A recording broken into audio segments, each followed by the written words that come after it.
National Department of Public Relations and Media Security, Ministry of Interior.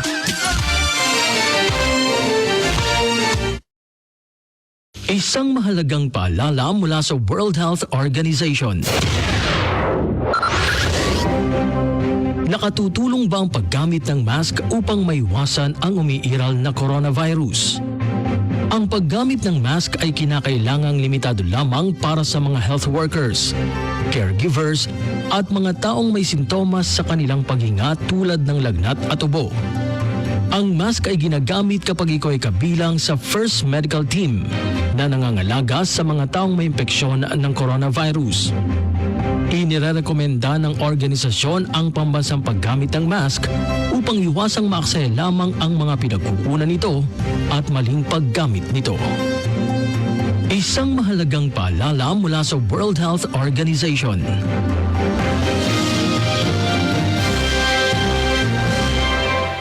Muli po mga kaibigan, syempre tutok pa rin po tayo sa ating pagtatalsap ito dito pa rin sa ating himpilang Radio Kuwait Filipino Service. At sa pagkakataon ito mga kaibigan, magbibigay po muli tayo ng may ilang mga mahalagang impormasyon regarding po dito sa mga kamalayan sa bagong coronavirus o COVID-19. So ano nga ba ang bagong coronavirus? Ayan. Ang coronavirus ay isang tipo ng mga virus na kilalang talamak, ang pagkalat na nagdudulot ng mga sakit mula sa karaniwang sipon hanggang sa nagiging sanhi na malubhang sakit tulad ng Middle East Respiratory Syndrome MERS at Severe Acute Respiratory Syndrome o SARS. Ano ang bagong coronavirus? Ang bagong coronavirus ay isang bagong pamilya ng virus na mula sa coronavirus na kung saan ay hindi pa tumama sa mga tao dati. Ano nga ba ang mga sintomas ng coronavirus infection? Una dito ang pagkakaroon ng ubo at sumunod ay pagkakaroon naman ng lagnat, hirap sa paghinga at siyempre ang mga sintomas ng sakit sa paghinga. Maaari bang makahawa sa kapwa-tao ang coronavirus? Oo, maaaring makahawa ang virus na ito sa kapwa-tao sa pamamagitan ng malapit na pakikipag-ugnay sa taong apektado nito. Mayroon bang bakuna laban sa bagong coronavirus? Wala pang bakuna para sa bagong coronavirus hanggang sa ngayon. Mayroong bang gamot laban sa bagong coronavirus? Wala pang partikular na gamot para sa bagong coronavirus. Gayunpaman, marami sa mga sintomas ito ay maaaring gamutin at sa makatuwid ay nakasalalay ang paggamot sa klinikal na kondisyon ng pasyente. Subalit pa paano naman may iwasan ang coronavirus? Unang-una po dito ang paghuhugas ng mabuti ng dalawang kamay gamit ang tubig at sabon sa loob ng 20 segundo. Huwag makihalubilo sa mga nagpapakita ng mga sintomas ng sakit sa paghinga. Kumamit ng maskara sa ilong at sa bibig. Huwag hawakan ang mga hayop. At syempre po lumayo sa mga pagtitipon. Ayan, sa pagkakataon ito, partner, meron na naman po tayong isang kababayan po natin na magbibigay ng professional na payo regarding po dito sa mahalagang impormasyon regarding po dito sa mga kamalayan po sa bagong COVID-19. At sa kabilang linya po ay makakausap po natin o magbibigay po ng payo si Miss Claire Constantino, isa pong respiratory therapist. Ayan, good afternoon po, Miss Claire. Ako po si Claire Constantino, isa pong respiratory therapist po at bumabati sa inyo ng magandang hapon. And i-share ko lang po sa inyo, ang coronavirus po ay virus din po yan, nakagaya po ng ordinary flu. Pero nagpapalala lang po dyan ay yung mga complications na kasama nito. Lalo na po pag mababa ang immune system natin at hindi natin naalagaan ang sarili natin. Pangalawa po, kailangan po natin maging malinis sa katawan kasi lahat po ng mga germs ay nandun sa ating mga kamay, lalo na yung mga hinahawakan. Ang coronavirus po kasi hindi po yan airborne. Yan po ay contact. Ibig sabihin po, pag po nahawakan nyo yung sipon or laway nung may coronavirus at naipahit nyo po sa balat ninyo or nailagay nyo sa mata o sa bibig ninyo, then you will contact po the virus. So kailangan po malinis po ang ating katawan, malinis po ang ating kamay, saka wag po tayo basta hahawak sa mga bagay na hindi natin alam kung sinong huling humawak. Tapos po kailangan po maging healthy ang ating lifestyle. For example po, kailangan po ang pagtulog po ay sapat po sa 8 oras para po nakakabawi ang katawan natin kahit po pagod sa trabaho. Bawasan po din natin ang paglabas-labas ngayon dahil yung pabago-bago po ng panahon ay nag-a-adjust mag-adjust po ang katawan natin. Yung coming po from hot to cold, saka ngayon po from cold to hot. Kaya po mag-ingat po tayo. Magdala din po tayo ng mga mask just in case po. Pero yung mga mask naman po is to protect lang po yourself from other people who are sick. Pero does not mean na kailangan po maging paranoid tayo. Pangalawa po, ang kailangan po natin kasi sa ating pang-araw-araw na buhay ay yung healthy eating. For example po, kumain po tayo ng masustansya, wag po laging mga iba't ibang klaseng mga fast food. Kailangan po magluto na lang din po tayo sa bahay ng mga fish, vegetables, yung mga karne po mga once a week lang para mas malakas tayo kung vegetables at mga maraming tubig po ang ating iinumin. Kasi po ang tubig ay nagpapawash ng mga dumi sa ating katawan, malinis ang kidneys, malinis ang liver, para po yung ating katawan po is nalilinis sa pag-ihi po at tumutulong din po yan sa ating pagdumi para hindi po tayo naiistakan ng dumi. At lalong-lalo na po, kailangan din po tayong maging maingat sa pag-shake hands ng ibang tao. Wag na po nating mag-shake hands ngayon. Iwasan na rin po natin ang paghalik-halik po sa ating mga kaibigan, kakilala. Ngayon po kasi medyo dapat ingatan natin ang sarili natin. Hindi lang po tayo dahil gusto nating maging healthy, pero umiwas na rin po tayong magkasakit. Kasi habang po tayo ay nasa abroad at tayo nagtatrabaho, bawal pong magkasakit. Bawat pong absent natin sa trabaho, alam naman po natin yan na tayo po ay magkakaroon ng bawas sa sweldo. Ayun po. Kaya kailangan po maging healthy tayo. At lalong-lalo na po ingatan po natin ang mga bata. Lalo na po ang mga sanggol at yung mga less than 1 year old. Kasi ito po ang mga mabilis tamaan ng mga virus dahil mababa pa rin po ang kanilang immune system. Lagi po nating tandaan na wag natin silang ilalabas sa mga ganitong panahon at wag natin pong hayaang hawakan ng ibang tao, lalo na po pag alam natin na may sakit na po sila or meron po silang sipon or simpleng ubo.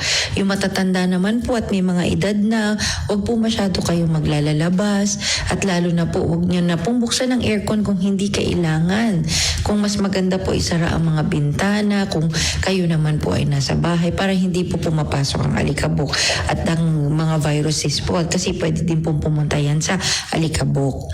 Ngayon po, pwede rin po dapat na ang pangalagaan natin yung tamang pagligo sa oras at lagi po dapat malinis sa katawan, nagpapalit po ng damit at yung mga damit po natin na alam nating nag-contact sa taong may mga sipon, ubo, kahit simple lang po yan, hubarin na po natin bago tayo pumasok sa ating mga kwarto.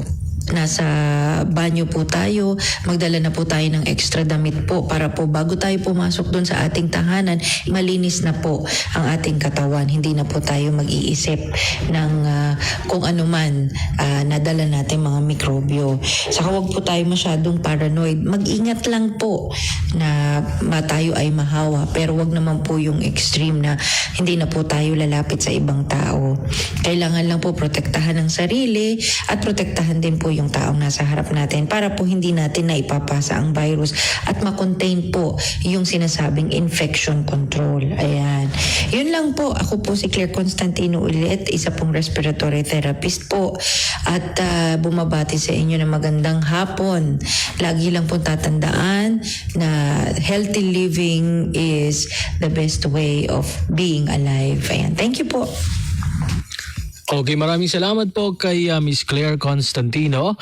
Isa po siyang respiratory therapist at nagbigay po siya sa atin ng kanyang payo, para tayo ay makaiwas dito po sa COVID-19. Ayan, tama po yung sinabi ni Miss Claire na wag po tayo sigurong mag-paranoid, wag po tayo maging bahala, pero kailangan nating protektahan ng ating sarili. Ganoon din yung mga taong nakapaligid sa atin.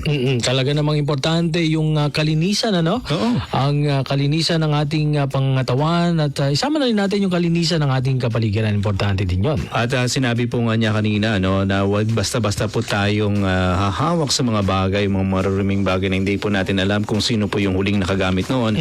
Na particular po nating hindi natin partner nakaugalian at hindi rin natin nakaugalian na yung paghuhugas palagi ng tubig at sabon ng yung pagkatapos nating gumamit ng mga palikuran at ganoon din po sa paghawak ng mga maruruming bagay. Ito po yung mga nakaugalian po natin na hindi po natin ginagawa palagi. Yes, oo. So ngayon po, simulan na natin sa ating mga sarili.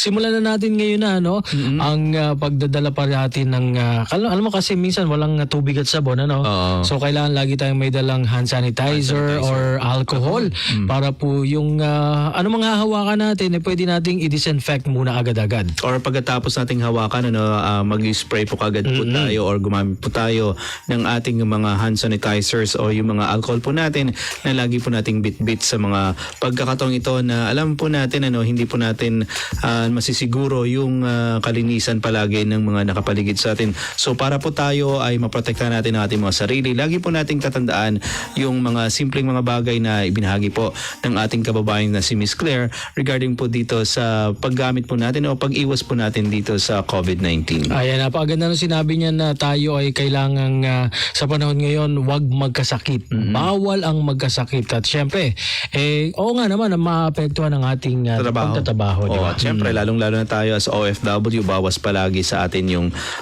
sahod po natin kapag hindi po tayo hindi po tayo nakapasok sa trabaho at tumiban po tayo sa ating mga trabaho. At importante rin yung kanina partner yung sinabi niya, yung pagkain po natin ng mga susustansyang pagkain, lalong-lalo na sa panahon ngayon. Hindi dahil na gusto po nating makaiwas dito, kundi magiging responsibilidad po natin yung pagkain ng mga masusustansyang pagkain na pinapasok po natin sa ating mga katawan. Oo, so hindi lamang po yan dahil may umiiral na sakit ngayon, kundi gawin natin parang kasama na sa lifestyle natin. Habit na natin talaga. Habit na natin ng pagkain, ng masusustansyang pagkain at umiwas na po tayo sa mga pagkain alam naman nating hindi makapagdudulot na maganda sa ating kalusugan. At yung sinasabi po niya kanina na yung pagtulog ng sapat sa oras. Yun, importante. So isa pong mahalagang bagay po yun na gawin po natin. At lagi po nating tatandaan mga kaibigan sa mga kababayan po natin na hindi po kumakain ng gulay at prutas. Oo. Siguro pwede na po tayong magsimulang sanayin po natin yung ating mga sarili na kumain po tayo nitong mga masusustansyang pagkain. Pero kung hindi naman magawa na kumain ng sapat na prutas at gulay, pwede naman nating dagdagan yung mga sustansyang nakukuha natin sa pamamagitan din ng mga vitamins and supplements. Lalong-lalo na po yung vitamin C, napaka-mahalaga po yung vitamin C po sa ating pang-araw-araw na buhay na kung hindi po natin ito ini-intake, dagdagan po natin yung ating dosage po ng vitamin C para po sa ating mas mataas o mas malakas na immune system. At palagi po nating tatandaan, prevention is always better than cure. Ayan, maraming salamat na partner, maraming salamat na po. Ang nais natin paabot sa lahat ng ating mga tagapakinig na tumutok naman dito sa ating palatuntunan. At sa ngalan po ng ating mga nakasama, syempre sa ating pong technical side, ang ating pong engineer for today, Ms. Anis Barker, ang ating music man na si Ka Alvin Amin Baltazar, nag-prepare naman ang ating mga balita, si Abu Baida Salud Satol at si ating Madonna Nigdao. Sa pangalan pa rin po ng ating butihing supervisor, Mr. Abu Bakar Payoli, at ng buong pamilya po ng Radio Kuwait Filipino Service. Marami pong salamat. Ito po yung lingkod, Marvin Francisco. At ako naman po inyong kaibigan, Jerson Digasman, nag-iwan sa inyo ng isang masaya at magandang hapon sa inyong lahat. Inyong napakinggan ang pagsasayang papawid ng Radio Kuwait Filipino Service sa 963 kHz medium wave at 93.3 MHz FM band. Ang Radio Kuwait Filipino Service ay inyong maririnig sa bore ng Gulpo at sa timog silang bahagi ng Asia sa 17,760 kHz at 16.77 meter band sa shortwave. Maraming salamat po at hanggang bukas.